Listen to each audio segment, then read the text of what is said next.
I think we made a wrong decision to come here. Sabi ni Mrs. na, no, we have to make this work.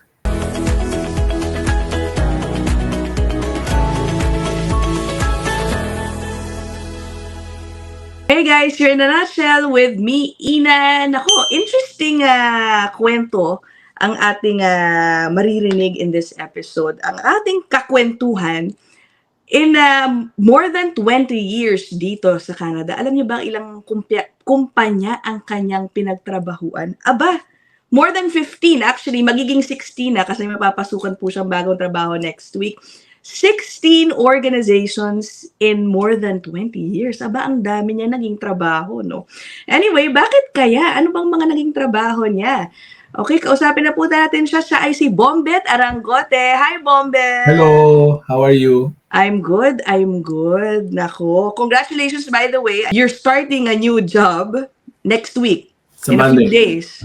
Sa Monday, I ended my last job on Friday. So, Oh. may vacation ako ng Saturday and Sunday. So, Ano ba yun? Hindi ka man lang nagbakasyon ng isang linggo man lang. Kailangan na nila eh. Oh, okay. But, okay, no? Grabe. So, Bombet will be, or is the incoming Chief Financial Officer of Bellwoods Community Living. Wow! Okay. Ito ang kanyang 16th organization. Basically, 16th work mo throughout your whole stay here in Canada. On his 22nd year na po sila Bombet dito. Kasama ko po siya, dito lang din po siya sa Brampton. Okay, Bombet, ang dami mong pinagdaan ng trabaho. Why? Sobrang dami. Saka, lahat ba yan iisa ang linya? Kasi si Bombet po ay nasa field ng finance or accounting. Tama, no? Yeah. Okay. So, nag-start ako not necessarily in finance like any immigrant. You just wanna start your career whatever you can. So, dumating kami sa Vancouver August 2002. Tapos yung August na yun, yung September parang blur yun, para kang turista muna. You're just enjoying the clean air, new environment, and then you realize na naubos na yung pera mo. Paubos na. So you have to look for a job. So yung una kong trabaho was merchandise operations staff ng isang department store.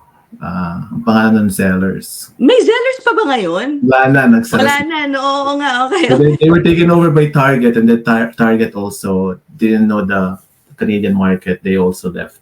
Okay. So Merchandiser basically, no? So ang gagawin mo, papasok ka doon at night. So lilinisin mo yung department store kung saan ka naka-assign.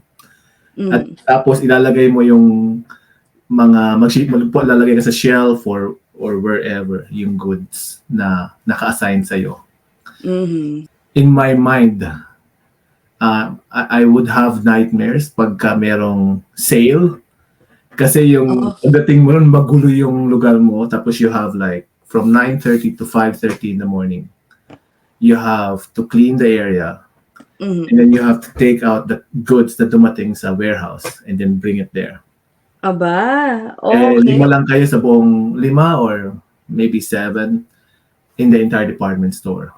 I see. Kaya ako tingin dito, baka yung viewers natin. No? Kasi binigyan ako ni Bombet ng listahan ng kanyang mga pinagtrabahuan and some details.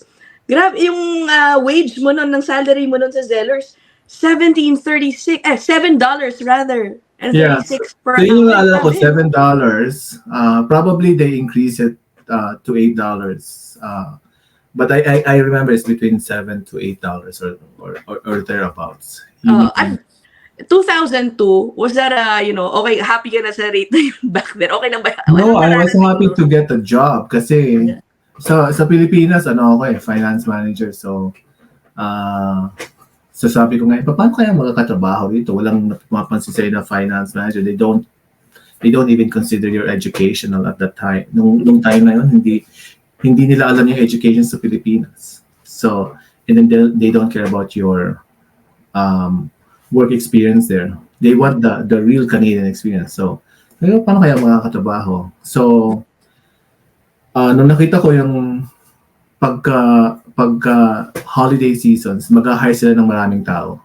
So nag-apply ako. Unang tanong sa akin, have you done merchandise operations? Sabi ko yan, oh yeah, I've done it in the Philippines. Pero wala akong idea noon na ano. You just have to do whatever you have to do, right? Just to get the job, ano, Get the job.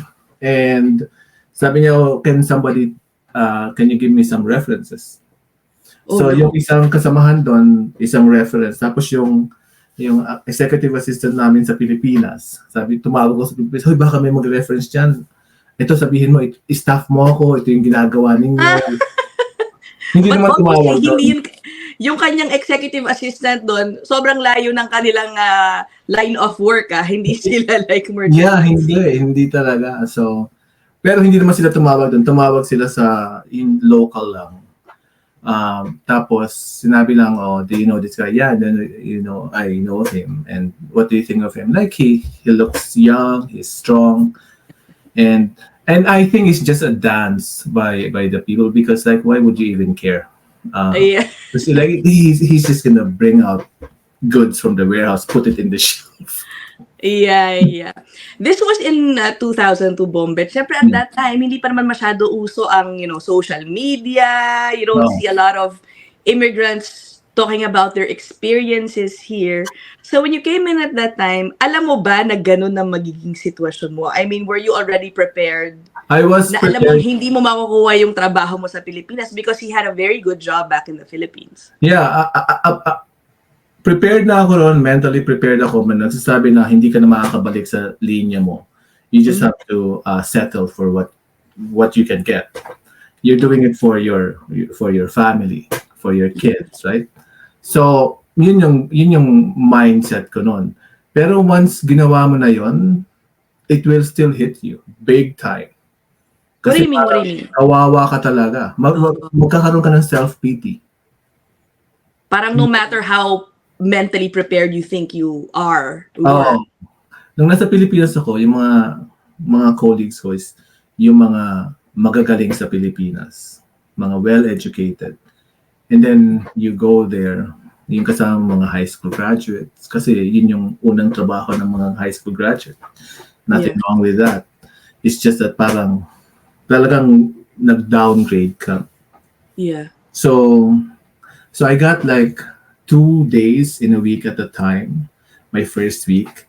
The second week, I got 3 days.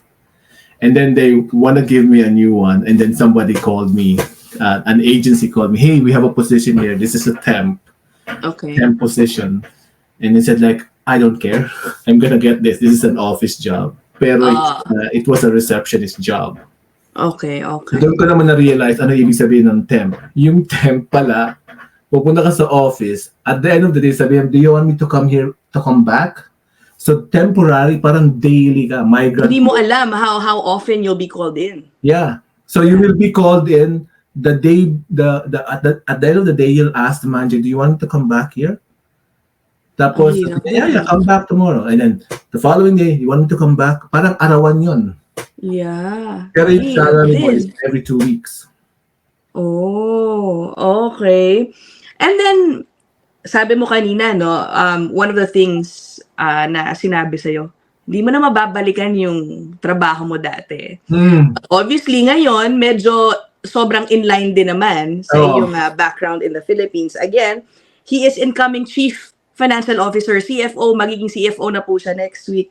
But before that, VP for Finance, and other talagang finance-related, karamihan na nung naging trabaho mo, I think more than half of the companies you worked for.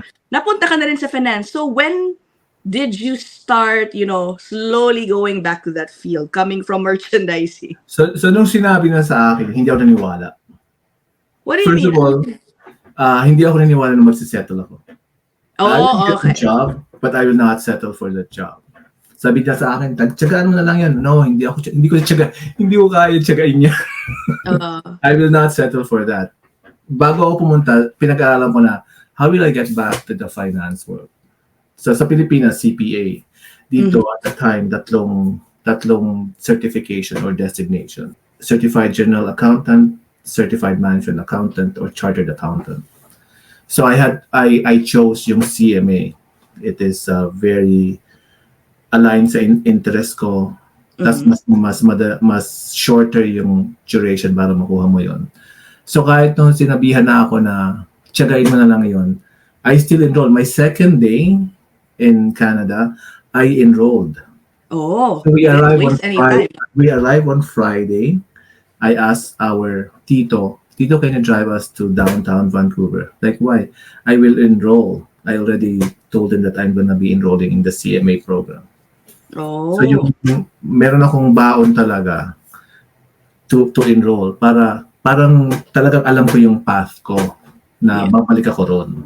It's gonna be hard pero babalik ako ron, or at least as close to that linya where in the Philippines. Oh, teka pala, Bombet, I forgot to ask. What made you leave pala the Philippines? Kasi let's give them a glimpse of what you used to do back home. Okay. He used to work for, sasabihin ko na lang, the Lopezes. Nako, napaka-prominenteng mga pamilya ng mga negosyante po sa Pilipinas. And tell us what you did back then. And why did you leave pa? Ang ganda na nung ginagawa mo. So nung umalis ako sa Pilipinas, nag-work ako as a finance manager sa Benpress Holdings. So yung portfolio ko is yung Maynilad, yung Medical City. Yun yung mga projects na ginawan ko. So I was in the strategy formulation, financing, yung tollways involved ako dyan. So like really high level na mga projects. Then 2001 nag-EDSA DOS. Yeah, okay. Yung anak ko, pinanganak 2000. Nung nag-EDSA DOS, tapos nag-EDSA 3, kinawasap ko si Mrs. Ayaw pa niya nung una umalis. Sabi ngayon, gusto mo ba talaga mag-stay sa Pilipinas? Considering na ito yung nangyari. Our parents fought for EDSA. Tapos, it's our turn to fight for EDSA ulit. Puro EDSA, no? Puro EDSA na lang. So, eventually, na-convince ko si Mrs. na let's try other countries. And interestingly, nandun kami sa EDSA DOS. 5 kami nandun eh. 4 doon umalis. We voted with our feet. Yeah, I like that term. You voted with your feet. Ano? Imbis na mag-complain ka at maging miserable ka, kung nasan ka, you took yourself out of that situation. Parang ganun. Right. So, umalis kami ron. Tapos yan, we ended up here. So, some went to Australia, some went to London, the United States, and us, we arrived here in Canada. We are not political refugee. We just felt that we have the chance. We'll take everything that we have at the time and then move here. Yeah. So it was not about, you seeking greener pastures as a worker, no? You weren't like looking for a better source of income, like, kasi yun ang karamihan, syempre, na madalas na dahilan na naririnig din natin sa iba. Yours was more frustration with, the government back home, na meron din po talagang umaalis ng Pilipinas dahil dyan. Yeah. Diba? Yung mga kasabay ko was a manager at Unilever, was a manager with Monterey. Arthur Andersen or Accenture. So, mga well-established na rin, pero we turned our back on that and then came here. And we were even like, you are traitors, or yung mga jokes na you're not helping the country or whatnot. Pero pag nagkaanak ka kasi, nag-iiba yung equation eh. And then now, again, so nag-Canada na nga, and then you ended up starting as a merchandiser. So, yung una kong trabaho, yung merchandiser. Tapos, nakakuha ako pumunta ako sa isang property management company. So, yun na yung nasa office na ako. So, hindi na ako sa department store, nasa office ako. Pero I was a receptionist. Doon ko na hit na I am nobody here. So, yung receptionist ako, so I mentioned to you that I work with many companies sa Pilipinas, a couple of companies. Oo. Sa Pilipinas din, marami na napagtrabahuan. So yung mga companies na pag Christmas party, I get invited to the companies that I previously worked and where I was working. So, ini-invite ka. So, minsan nga, lilalagari mo yung araw ng Christmas party because you need to go to like 2 Christmas parties. So, yung first Christmas party ko ron sa Vancouver. So, ako yung receptionist and there were, I think 5 or 6 staff. So, sinabihan ako like, yung real name ko is Juan. Like, hey Juan, we're gonna have our Christmas lunch. Okay. I was preparing for something and said, okay, can you watch The Office? Oh my! And I was left by myself on the 24th. Sobrang iba, no? And then they came back and said around 3 p.m., okay, have a nice holiday, blah, blah, blah. Parang ako like, na-shock talaga ako parang kasi yun na-realize ko talaga, I was a nobody here. Like, I have to accept that. Yeah. At that time, did you feel like, oh my gosh, did I make the right move? Ano ba tong pinasok? Yeah. Yun yata yung umiyak ako eh. Oh. Talaga kasi na may rejection ka sa naghanap ko ng trabaho tapos talaga in your face na you were rejected. Like, you're not part of the team. You're just a worker there manning our reception table. Grabe, ano? Ibang-iba talaga sa pagtrato sa'yo sa Pilipinas. Yeah, they didn't mean anything. It's just that it is what it is, right? Oo. Buti hindi ka bumalik ng Pilipinas. I'm sure your former employers would have been, more than happy to take you back. There was a time na sinabi ni Mrs. sa akin na I think we made the wrong decision to come here. So I said, meron akong pera enough for us to go back. One-way ticket. Sabi ni Mrs. na, no, we have to make this work. There's nothing to go back to. Okay. So, yun. Straight, dire-diretso pa rin. Laban pa rin ang laban. Eventually, I got a job with a property company. Yun na yung start na pareho na yung job ko. Sa finance na. Finance, like hardcore finance. Right. But they knew I had the skills and they knew that they can pay me cheap. So I was only paid like I think it's like a third of what I should have received. But I'm grateful for that kasi may experience na malalagay ko na sa resume ginagawa ko in the Canadian context. Minute nila ako ron sa in-expose ako dito, gawin mo tong audit kasi ginagawa ko lahat yun. Raise financing for investors, value this property that we are acquiring. So, okay, game ako. Ginagawa ko siya. And the pay was really low. 1 year and 3 months later, somebody called me, a headhunter, and said, hey, I saw your blah, blah, blah, your resume. Are you looking for a job? And said, depends on what kind of job. Oh, we're looking at this. Sa Eve's Veggie Cuisine na yun. Okay. I didn't meet the guy. I was just on the phone with him. They doubled my salary. Wow. So parang, yun na nga yung ko na, talagang underpaid ako. They doubled my salary. But oh my God, that was one of the worst job that I experienced. Why? So I was new. I was the only Pinoy sa finance. I didn't understand the Canadian context of you're speaking English, but the context is different. The jokes are different. The expressions are different. The context of what they mean are different. The approach is different. And I was miserable. Doon ko na-realize na you really have to choose the job that you're getting into. Wag lang yung pera. Kasi nandito yung parents ko, invite namin to visit. Nakikita nila yung physical deterioration ko because of the stress. And I stayed there for like six months. I said like, I can't take this. I'm gonna resign. All right. Tapos nag-resign ako, sinabi ko kay Mrs. na, I think we have to move to either Alberta or Toronto. Yeah. Kasi yung skill set ko is... Mas marami dito in Toronto, I'm assuming. Yeah, mas marami in Toronto. So we moved to Toronto kasi nandito rin yung kapatid ko at saka yung mga pinsan ko. And when I moved to Toronto, yun na, it really opened up. I went Yeah. to Sun Life, I went to Canadian Securities Institute, and the Canadian Securities Institute, they sponsored uh, my CMA education, Oh, nice. Okay. $1,000. Wow. Tapos I don't have to stay with them. And then Oh. after I finished, 2 years after, so I asked them like, what's the next step for my career? Oh, you are a flat organization. So I said like, do you mind if I go look around? And said, we can't convince you to, we can't require you to stay, but we They would love you to stay.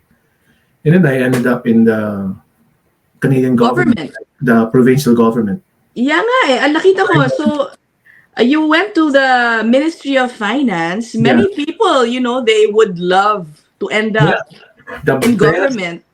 the best benefits that you Oh, can think of is the government. oo. Why But didn't when you I stay there long? Kasi 7 months lang. Nakasulat dito, 7 months. so the sa government, meron kang 1 year period na you will try it out if you will like it or not. Because after 1 year, yung marketability mo bababa. What do you mean bababa? Bakit bababa? Kasi unless you become like you advance unto a deputy minister, blah blah blah, Yeah. director. Pagka analyst ka or even manager, pag nagtagal ka ron, sasabihin ang concept sa'yo is like, oh, you are an overpaid, Ay, you're ganun. fat, and probably your skill set is very limited to the bureaucracy that you're doing. So I Okay. said to myself, uh, I'm gonna try it out, and then if I don't like it, I'm gonna move out. But I got a lot of experience there. Is yung skill set ng communicating, written communication from a government context. You Mhm. can't get that in other organization, not for Yeah. or for-profit organization. So yun ang natutunan ko. Ay, And with that government gig, I was able to get a job at the airport. Kasi yung airport, they okay. want the for-profit mindset, but an understanding of the nuances of working in a government setting. I see. Okay. Again, Bombet, but did you ever want to be in a company ng long-term talaga? Or nasa personality mo ba na talagang, if there is automatic some other company that will offer me a job with a higher pay, then I'll Not get the higher pay for me. Yung gusto ko ng Oh, trabaho kasi yung autonomy, yung creativity, yun yung as long as the pay is enough, yung justifiable in my mind. Basta't may autonomy ka, may creativity, may challenge. That's what makes me tick. looking at the jobs nung sunod-sunod na itong mga later years na nagturo din po siya in several colleges. No, I Oh, assume you taught accounting, ano ba, ganun? finance. Finance, Alam yeah. ko Okay. finance and advanced accounting. Ano lang yan, pang gimmick ko lang yan. Parang pang bisyo na lang siya. And it's an opportunity for me to, kasi nung lot of people mentored me. Kaso wala akong tao or one or two people lang ang direct report sa akin. I wanted to share my experiences, my knowledge, my expertise. So I said, what's the best way to share this is to share them to students. Yeah. Sabi ko, ayoko magturo ng domestic Canadian students. So I went with the international students. So yung mga tinuturuan ko yan, international students. So ang turo ko is yung topic itself, plus how do you succeed here in Canada? How do you Yeah. communicate? How do you carry yourself? Because I was you 20 years ago. Mhm. Altruistic and my altruistic reason yung pag Yeah. 1, 2, 3, 4. At least 4 colleges na nakikita ko dito. Kasama na dyan ang York University and Sheridan College, diba? So yung Sheridan and York University, I was an administrator. Oh, okay. So yung pagtuturo ko is yung Trios College and hands-on.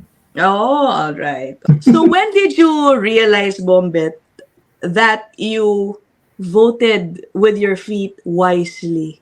Nung nakikita ko na siguro, if you put a timeline on that, siguro after 5 years, that's the time when you, okay, now I'm settled na. And when you see the kids, especially now, the kids, my kids are no longer kids, they are young adults. Then I'm reflecting na, if had we stayed in the Philippines, they wouldn't find their own path, because sa Pilipinas, yung parents ang maggagawa ng path, susundan mo yung path na yan. Kung doktor ka, doktor yan. Kung kami, pareho kaming finance, nasa business yan, or finance, or accounting. But my daughter is in animation. My son in IT. And we try to put them in business, no, but they have their own minds. And yeah, inano nila yon na sila lang mismo ang nakakuha nun. At tapos yung isa pa, yung sa Pilipinas, kung nasa Pilipinas ako, I wouldn't have the time to pursue yung other interest ko. So I would have been like just working for my company, and I wouldn't have been able to choose yung other interest that is not really related to the business. So yeah. And I'm sure, Bombet, patapos na lang tayo, I'm sure na mag-monitor ka pa ng mga news back home. Yeah. Wala mang EDSA na nangyayari late in the recent years, but the same systematic problems that there is in the government, they're still there. Oo nga, parang umiikot lang, no? So ako, I'm at that age na yung kami ng mga magkaibigan ko na, so should we go back home? Yeah. Okay, for retirement man lang, or ano ba? For retirement, should we go back home? And parang iniisip pa rin na, no, if you think if you decide with your heart, yeah, it really makes sense to go back home. But when you put logic on it, parang it's not worth it to go back. Or it's not, parang mas beneficial pa rin to stay here. Ako din naman, I think mukhang dito na ako mananatili permanently. I mean, we can always go back to visit, just short periods of time. That's all I see myself also doing in the future then. Iba yung dito kasi ganyan yung na-develop ko na yung social network ko, like I play in a band, and hindi yun mga Pinoy, iba't ibang lahi. I have a social network na iba't ibang lahi rin na na parang nawa-widen yung perspective mo. I'm sorry to cut our conversation short, Bombet. Sabi kasi mabilis lang ang half hour. Although tayo, it's all right. But thank you so much for sharing your stories. It is an interesting one. But I don't know, maybe we will have Bombet again soon, because alam nyo, meron pa siyang isang interesting story to share with him and his friends. Can I give a glimpse of your story? Dahil sila pong parang magbi-BFF. Pwede ko bang sabihin? Parang sila magbi-BFF sa college. Ilan sila? 3 o 4? No? Tatlo kami dito. Oh, imagine all of them ended up in Canada. So silang magbe-BFF all the way from college hanggang ngayon. Nakikita-kita pa rin sila. Dito rin sila ending with their families. Sabihin mo lang sa mga yung mga bagong dating dito na yung don't settle for a job na hindi mo gusto. Basta alam mo lang kung ano yung gusto mo, work for that. And don't settle. You'll get that. You'll get it eventually, or close to it eventually. Correct. There's no harm in going through what some call the survival jobs. Yeah. If somebody tells you na hindi, tanggapin mo yan na yan talagang magiging panghabang buhay mong estado. Miserableng buhay yan. No. You shouldn't settle if you know you can do it. Tinan mo kasi Bombet, di ba? Muntik na silang napapaisip din silang umuwi, pero just stick it out, di ba? That's right. Although it costs money, but at least alam mo na. It's an investment. Yeah, it is. It is. Yeah. Anyway, okay, so we'll end this episode here. Thanks so much, Bombet. Thanks, Ina. I'll see you guys in the next one.